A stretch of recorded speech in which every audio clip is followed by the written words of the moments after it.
Yeah, for sure. I think for us, like in our pre-match meeting before departing the hotel, we were very clear on continuing to preface things that obviously we're aware of.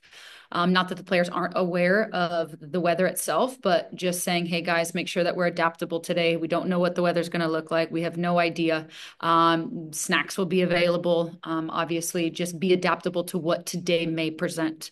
And then obviously they had their pre-match meal post that. We got on the bus, came back in, gave the pregame speech to go out and warm up, and of course, we're sent back in due to that weather delay. So I think just as a group, what we've realized is, in any capacity that we can help create an environment where it becomes a part of our process to be adaptable to whatever we are presented with. We have found that the group's response to it has been fantastic. So I think it was just the preparations of all of that, and know that this could be a long night, this could be a regular night, this could be a shorter night, and making sure that we got here, we did our job, we controlled what we could control on the day, and that was our biggest importance through it. So yeah, very proud of the group. I think they closed out a match fantastically. Obviously, I thought we could have possibly had a few more goals. And I think for us as a group, kind of what we've been focused on post the Bay match and what we felt opportunity would look like coming into this match, I think the group worked their absolute socks off, created so many good quality final actions. And yeah, just really proud overall of the group. It's one thing to be in that mindset and know, hey, we should have maybe had a few more goals, but staying in the match, making sure that the match gets closed out and the fashion that they did it in is something that, yeah, they should be very proud of. Well, you had me worried on work their socks off. I thought I was going to get the bleep button out Yeah, tonight. yeah, yeah, yeah. I'm trying to be better. Joe, you can go ahead with your question. Promises. Hey, thanks. Congrats on the win tonight, Bev. We got two questions for you. Mhm. First, three rookies in the starting 11 tonight looked really good from my perspective. What did they look like for you tonight? What'd you get out of them? Yeah, I was very happy for them, very pleased with their performances. And yeah, I think they stepped up to the occasion.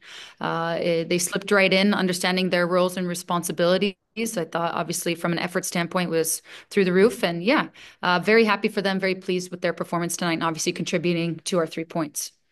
And then last question is you got the momentum now with the first win, but it's 13 days before your next game. How do you keep that momentum up going into that game? Yeah, I think it's nice, right, to go into a break with 3 points. I think it provides some opportunity for us to be in a good headspace leading into this week. We've already discussed as a staff some things we'd like to cover in this international break, even though we'll have a few players gone.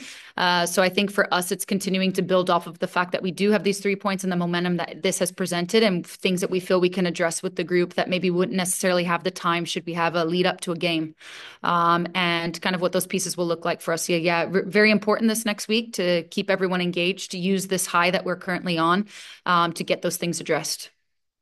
Thanks. Congrats again. Yeah, thank you so much. Appreciate you. Michael, you can go ahead. Thanks. So maybe just a little bit more on the look on the rookies, especially Ella Haas. It looks like she may have worked her way into the starting lineup with a really good performance on the evening. So maybe just talk about her specifically, and the I guess the good challenge for you of having to make these decisions to say who's going to start these matches. Yeah, absolutely. I think Ella was fantastic. We spoke kind of early on in the match with her ability to get pressure, and keep at that point, in first half swebs a little bit higher in order for us to get pressure on the ball to eliminate their opportunities to go long and compete for first and seconds. And I think she was fantastic in that sense. She allowed Swebs to kind of get pressure on the ball first half, allowed herself to swing out, and get pressure on that wider player, and then obviously rotating as a backline quickly in that process. So yeah, I think she showcased very well in regards to stepping out, getting pressure on the ball, getting pressure on the player a little bit higher in that space, but also she showcased very well on the ball tonight. I think she's quite special from her runs from deeper to get involved higher. I think it causes a lot of chaos for who tracks her, how to pass her on. Yeah, and I think she had a very good night tonight, so very happy for her. And just in general, yeah, it's always a part of keeping competition alive amongst the group, and continuing to look at performances, and continuing to keep the group as a whole in a good space. Last one for me. So Mhm. hopefully you don't have to be good at managing delays the rest of the season. So hopefully you won't get any more of those weather delays. Yeah, But I'm really curious from you because you've experienced likely as a player and certainly yeah. as a coach. Do you feel like those delays are really challenging, or is it more of an inconvenience? And is that really more of a mindset about how you handle those things? Yeah, for sure. And I think it's all your approach, you know. Some people would prefer to put their headphones on and listen to music. Some people would prefer to play games. Some people would prefer to just not do anything, right? And so everybody kind of processes these things very differently. Obviously, it's a disruption to your schedule, but I think one thing that we've tried really hard on coming into this season is being very adaptable in all of those spaces, because such is life. You plan it to happen a certain way, and when it becomes disruptive in whatever that life scenario is, you find yourself to go, wow, my attention is fully spent on the fact that this isn't like normal. And I don't think you end up benefiting from something in that space. Whereas if we could preface, hey guys, this is sometimes out of our control. These are things that we can't control, that could happen, that could affect the environment, that could affect the way we prepare. I think the approach becomes very different. I think they absorb it very different. So I think this year it's been a massive emphasis on that. We can't always control everything, but what we can control, we want to be able to. So yeah, I think for us as a staff, we sat inside, had a few conversations and ended up playing Uno to keep ourselves a little bit busy and not overthinking. So there's different strategies in regards to like what we're doing as well. And yeah, I think the group obviously stayed in a very good headspace. And yeah, just incredibly proud of them. Okay, well then I got to ask, who's the best Uno player on the staff? Yeah, not me. That's all you need to know. I didn't win a single game. Kennedy's decent. Kennedy and who? Kennedy and Mitch. Kennedy and Mitch won 2 games. So those two were fantastic. I, on the other hand, didn't get a single win. So there's that. We can get into the ethics of the draw 4 another day. I was throwing some draw 2s down pretty consistently that I'm proud of. Joe, did you have another question?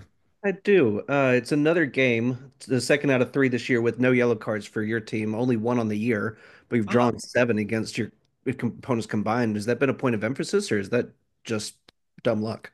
No, it wasn't. And I feel like I was shocked last time. Not shocked, but I feel like last time I was told this, I was like, wow, I didn't realize that. And yet again, I don't think I was fully aware of that. So yeah, no, it hasn't been a massive emphasis. I just think the group's connectedness and the support for one another, whether it's out of possession and the ability to stick together in that moment, in those pressing traps. The connectedness, I think, has been very much so improved across the board with the group here early on. So I think that could possibly be a contributing factor. Both of those times were after rain delays, so maybe that has something to do with it. Yeah, interesting. See, I didn't realize that either. See, appreciate that. Bev, last one from me. I know you all Yeah. have an international break coming up, but beyond that, next home game, Thunder over Louisville. As you look back to last year and the environment and that whole day, what do you remember and how important was it to have the support that was shown in the stands that day? Yeah, absolutely. Obviously, big time event for the city. Obviously, very proud to represent the city. Our entire staff, our entire club, all of our players are very proud to represent the city. So to have that energy that we had in that stadium that day, obviously the chaos around it in such Louisville fashion with the planes coming over, it brought so much to the group. There's just something to be said about more people in the seats and the loud crowd, and the opportunity for a away team to come in and experience that, and obviously the energy to be flourished in us as a staff, and of course, more importantly, them as the players. I think there's just nothing to really quite explain what that means to us, but obviously we're very excited. We cannot wait for the match, and obviously very grateful to come out of this break and be able to play at home during that weekend.